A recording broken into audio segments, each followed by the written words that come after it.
Holy cow. It has been a hot minute, guys. How are you?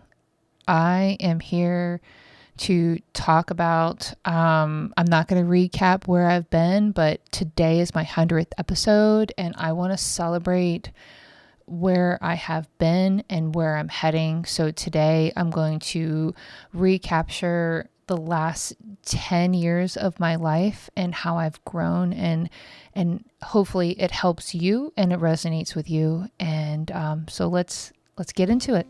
Welcome to the Chaotic Compass Podcast, the show where motherhood is wild, midlife is weird, and the drinks are never far away. Hey, I'm Stephanie, your host, chaos coordinator, and fellow human, just trying to kind of keep it together-ish. But this podcast is your space for unfiltered real talk, a little humor, and a lot of honesty, and maybe a little meltdown or two. So grab your drink, take a breath, and let's navigate this mess together. Okay, let's pick up where we left off. And today we are going to be diving in. It's our 100th episode. So if you have been here from the beginning or if you're new here, it doesn't matter. I appreciate you listening to my 100th episode. It is something that I'm super proud of. And I'm not going to brag too much because that's just not me. But I wanted to take a minute to yay. So let's move on. Okay, so I'm trying something new. I'm trying to get into the habit of trying to just post these episodes like as raw as I can. One, because I loathe editing, but two, it tries to check me as far as saying the and the and so but also if you can't deal with the unedited version of me, you don't need to be around. So respectfully, love you, but I'm trying my best. This is what I offer. So here it is. I'm starting this episode off. This is one of those deep episodes. So if you've got kids in the car, probably not the episode for that. We are diving into 10 years ago, and we're going to go ahead and get deep, right? 10 years ago, Memorial Day, I tried to take my own life. And looking back now, that's so crazy. But I wanted to, it feels so surreal, like, wow, see, I can't even talk. So it feels really surreal to even say that out loud because like, I believe in saying the hard things out loud because shame lives in silence, right? That's what this podcast is about. I am trying to build an audience where I can invite people in and we talk about all the things that nobody wants to talk about. And I'm talking about 10 years ago, I tried to take my own life. Back then, I was in a relationship with a man who couldn't give me what I needed emotionally. And I had 2 beautiful children, but I couldn't see that beauty. I could only see the pain, the lacking, the not of what I had in my life. I couldn't see what I had. I felt like I was broken and beyond repair. I felt like I wasn't worthy of love. I felt like I didn't exist. Honestly, I only existed to harbor enough for my children, but that was it, right? I know. And if my kids are listening to this, I love you immensely, and I just listen to the end. I promise there's a point, okay? So it's going to be hard, or you can just turn it off and come talk to me. But I was so wrong. I see now, and so clearly do I see now that today, I want to honor that version of me. Like, I don't want to forget that person, but at the same time, I wanna be able to share that story. I want to talk to you if you've ever been where I was. If you are where I was right now, I love you and I'm here for you, and I promise it's going to get better. Please stick with me. This episode isn't just a look back, it's a celebration of still being here, of healing, of choosing life over and over again. And that's consistently what I have had to choose. So there are 5 things that I have learned since then. I want to share those 5 things. And first off, like, my why. My why is the only reason I am here. And you have to figure out your why.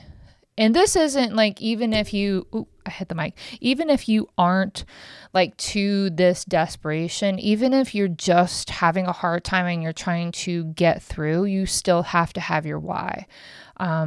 So remembering my why, and my why at that time, and still is my kids. The night that I tried to end my life, I truly thought about my kids and that they would be better off without me. Because I felt like a shitty mom, a shitty human, that I could never teach them anything, that they could never learn anything positive from me, that they couldn't get anything good from me. And having a traumatic childhood, I didn't want them to grow up with a bunch of shit and residual crap from me. Because I was working through it, or I was having a hard time, or I didn't want them to see me being not good, which is crazy. So I wanted them to just have a better life without me, which is crazy. And that's one of the cruelest lies that depression told me. It was that the people who love us would be better off if I disappeared. And I look at them now and I look at my kids now and I realize they were never the reason why I wanted to end it. They were always the reason why I stayed. And they needed me, flawed, healing, and growing. I know I started off with the hard one, but I promise we're gonna get through it. They are why I get up, why I try again, why I keep working on myself, even when it's hard. To the thing that I thought about the most during therapy, when I was trying to work my way out of the dark hole that I was in, I kept thinking about, or even the therapist that had brought up, hey, just because you think that they're going to be better off without you, think about it for a second. How would your daughter react initially? I know your son is young, but how would your daughter react if she found out that you had passed away, that you no longer existed? Or think about, her going off to college, or which it's next year. Or her getting married, or her having her first child, or even with your son, the same things. Like, if they were going through these, these milestones, Kylie was in school at the time, but Liam hadn't even gotten and so I would have missed him going off to kindergarten, and then she made me think about the milestones that I would be missing, and how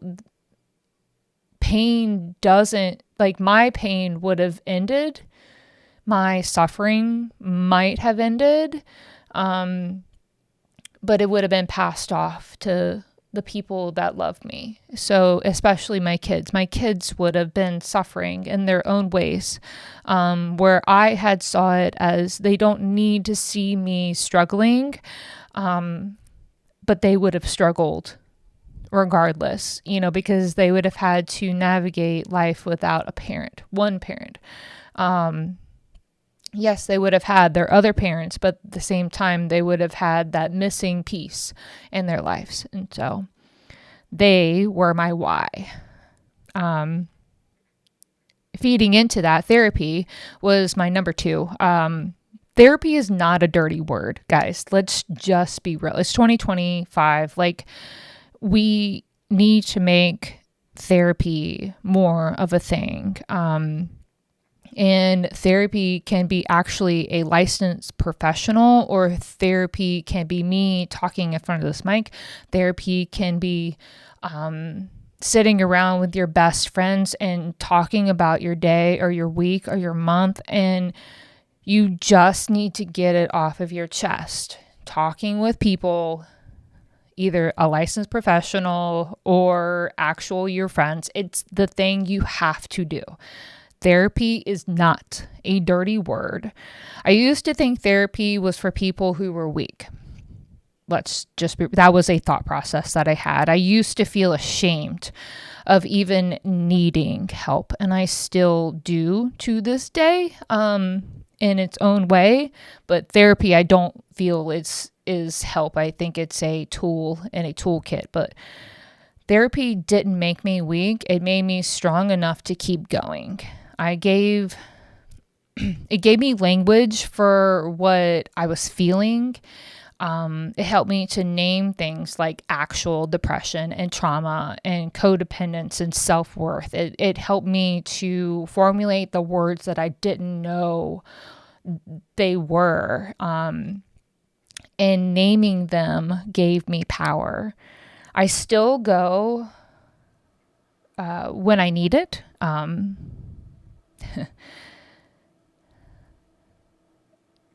I have a therapist in my back pocket, and I say that I don't need her, but I probably do need her right now. But I use ChatGPT a lot. Let's just be real. It's kind of my new husband. I've said this before. I don't want to tell everybody to go to ChatGPT, but I do a lot of work with that. But therapy is not a dirty word, and it has helped me find my footing in times of need. So please, for the love of God, if you are to that point, please do not think that therapy is a dirty, dirty word. Okay. Number 3, healing is not linear. Okay. Just because one person is ahead of you, or you think that you're not doing it right, it's okay. How you are healing and working and doing is on your own timeline. It is your shit. Stay in your lane. I love you, bitch, but stop looking at other people's shit. Okay? Respectfully. I used to think once you hit rock bottom and start healing, it's just up from there, right? Like you hit rock bottom, and then you see all these movies that like paint this pretty picture. Oh, I hit rock bottom, but that's not true.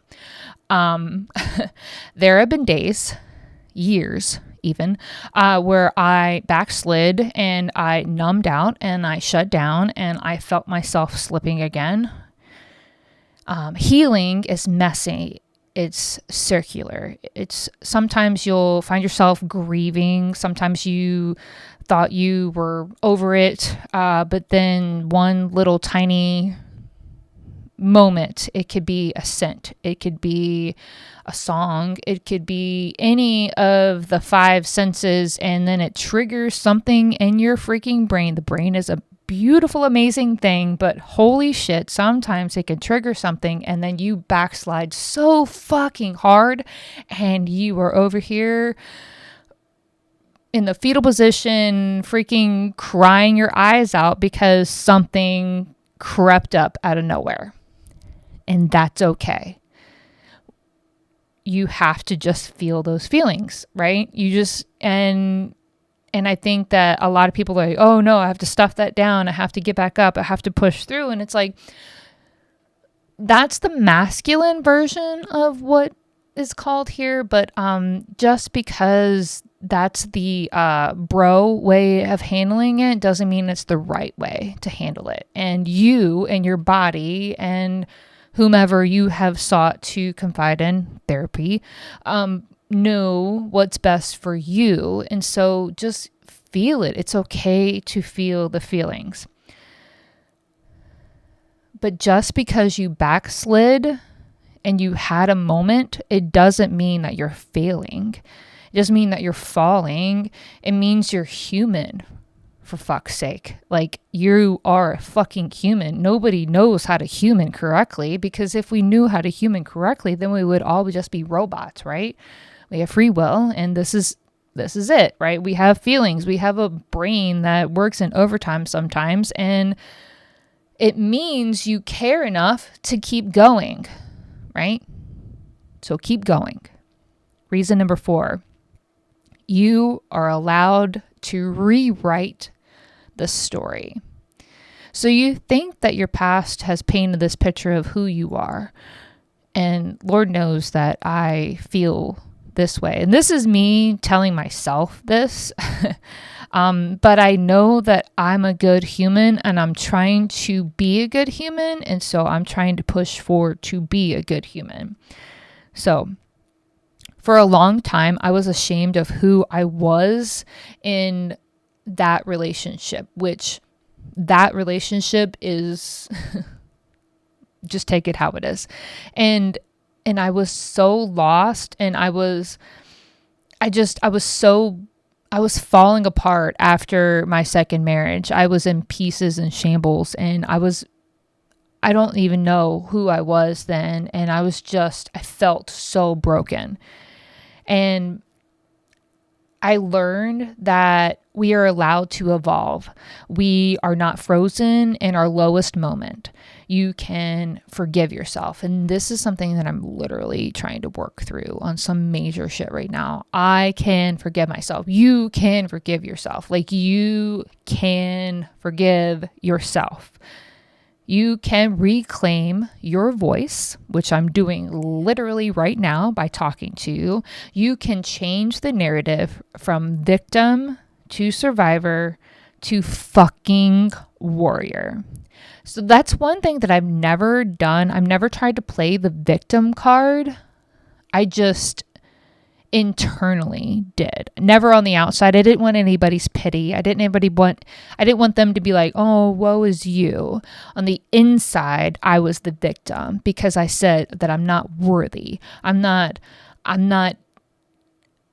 me, myself. I've been married twice. I have 2 kids from different dads. I have no money. I barely have, I don't have anything to my name. I've lost everything. I've started over again several times. I don't have an education at the time. Now I do, but I don't have anything to offer anybody, because I looked at things, a diploma from a college. I looked at a house. I looked at a car that I owned. I looked at having money in the bank account. I looked at the material things, and I never looked at myself internally to see what I could offer a human. I was so devastated and didn't love myself enough to where I could see what I could offer anybody, much less see what anybody could love. I 100% didn't think that I was worthy of having anybody to love me. And no one gets to define your healing. Nobody gets to tell you how your healing is going and if it's okay, except for yourself. Excuse me. Sorry, I didn't mean to bump into. I got aggressive and to the mic. Sorry. Nobody gets to say that. Nobody gets to tell you, hey, you aren't doing this right, except for yourself, and then maybe a therapist, a licensed professional. Is your mother-in-law an expert in relationships, or the relationship that you just got out of, or you and your brain? Is she an expert in your brain that you've been in for 40 fucking years? Absolutely not. I know I'm almost 40, and so that's why I use 40. You're not 40. It's fine. We're not 40. I'm not 40. I'm 25, whatever. And so nobody gets to tell you but you, right? Your timeline is your timeline, okay? So, number 5, let's go. Real connections save lives. I'm going to say this again for the people in the fucking back. real connections, like real ones, not the fake fucking ones where, like, oh my God, this is my Instagram post. Thank you so much for no, fuck that shit. No, this is real shit right here. Real connections save lives. The people that I have met along the way that have been there in my darkest times, they know, they listen to this podcast. So find people that are real. Okay. I had a whole thing that I wrote out. Hold on. All right. Backtrack. Okay. What almost killed me was isolation. I isolated myself from real connections. I superficially connected with tons of people. I would hang out with them with alcohol, but I would never talk with them about I would hear their real problems and I would show up there like I was their cheerleader, but I would be superficial with my shit and I stuffed it down. I didn't know how to reach out. I didn't want to burden anybody, and that is still one of the things that I struggle with the most. Chat. Holy shit.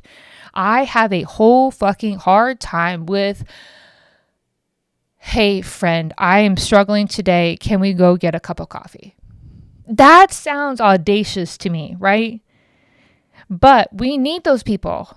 We need those people, because if we don't have those people that can just sit and sip a cup of coffee with you, that are like, hey, tell me about your day, where you can get misty-eyed in a fucking Starbucks, if they can't deal with that shit, that's not your real fucking friend. We need to drop them. We need to figure out something new. Not saying that you need to drop them 100%, maybe have a freaking mimosa with them every once in a while, but they are not your friends. Let's be real. I had a whole thing. I need to stick with my script. Sorry. Okay. But what saved me over and over was the people that listened, the people that were checking in on me, the conversations where I felt seen. Connection doesn't fix everything, but it reminds me of that I matter, that I actually am a human. So, and now I hope this podcast becomes that connection for somebody. If you're listening and you feel alone, I see you. I've been there. I cannot preach it enough how much I've been there. I'm so glad you are still here. Like, you are awesome. Like, I don't care if you want to hear it right now, but you are awesome and I love you. And thank you so much for listening. Like, thank you for being here. Okay. But that is where it was for me. I found a human in my life that was willing to listen. And